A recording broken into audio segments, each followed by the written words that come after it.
Kapatid na Eli Soriano. Magandang araw mga kapatid, magandang gabi sa lahat ng ating taga-subaybay. Salamat po sa Panginoon, mayroon ulit tayong pagkakataon. At pati yung mga nakamonitor sa atin sa internet. Ang ating pong pinag-aaralan ngayon, yung authenticity na sinasabi ng Biblia na tayo ay nilikha ng Diyos. Hindi tayo galing sa isang aksidente na nagkaroon ng Big Bang, pagkatapos ng Big Bang, nagkaroon ng primordial soup sa mundo, at mula sa primordial soup, nagsama-sama yung mga non-organic matters, at pagkatapos nag-produce ng organic matters na pinanggalingan ng buhay. Yun ang deduction itong mga ateista at mga hindi naniniwala sa Diyos. Kasi kung naniniwala sila sa Diyos, hindi sila maniniwalang ang tao galing sa unggoy na nag-umpisa ang lahat ng bagay dahil sa Big Bang. Pinapaalala ko sa inyo ang base ng ating pag-aaral, yung Henesis 1:1, kapatid na Daniel. Nang pasimula ay nilikha ng Diyos ang langit at ang lupa. Nyo, itong unang-unang salita sa bungad ng kasulatan o ng Biblia, andito na lahat . The totality of everything that exists, nandito na. Binabanggit na dyan ang originator ng lahat ng bagay, ang Diyos. At binabanggit na rin ang totality of creation. Nilikha niya ang langit at ang lupa. Sa Biblia po, dalawa ang direksyon na sinasabi, langit at lupa. Nilikha ng Diyos yan sa pasimula. Kung ano yung pasimula na yon, walang nakakaalam sa atin para bigyan mo ng petsa.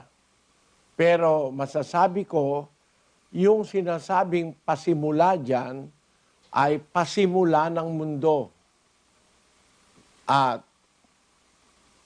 pasimula ng lahat ng bagay na umiiral, mga kapatid. Sa unang talata ng Biblia, gumamit lang po si Moises ng 1, 2, 3, 4, 5, 6, 7, 8, 9, 10, 11 mga salita para ipakita sa atin, i-introduce sa atin ang pinanggalingan ng lahat ng bagay.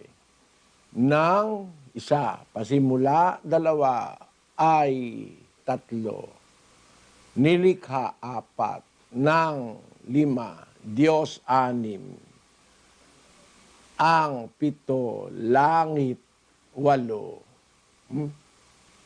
at 9, ang 10, lupa, 11 salita sa Tagalog. Sa English, iba. In the beginning, God created the heaven and the earth. In the beginning, God created heaven and the earth. Maaari, para sa inyo, o para sa iba, itong ginagawa ko, nonsense. No? Hindi po ito nonsense. I will prove to you later, hindi ito nonsense. Moses introduced the reason of the existence of everything that exists.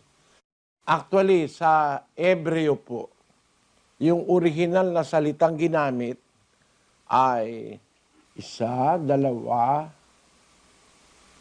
4, 5 lang po ang salita sa Hebreo. Na ginamit para i-describe ang origin ng lahat ng bagay na nalikha. Ang mga salita pong ginamit sa Hebreo ay Reshit, pasimula. Tapos, pasimula o una, something like that. Tapos yung sumunod na salitang ginamit sa original na wika, Elohim. Yun ang pangalawang salita.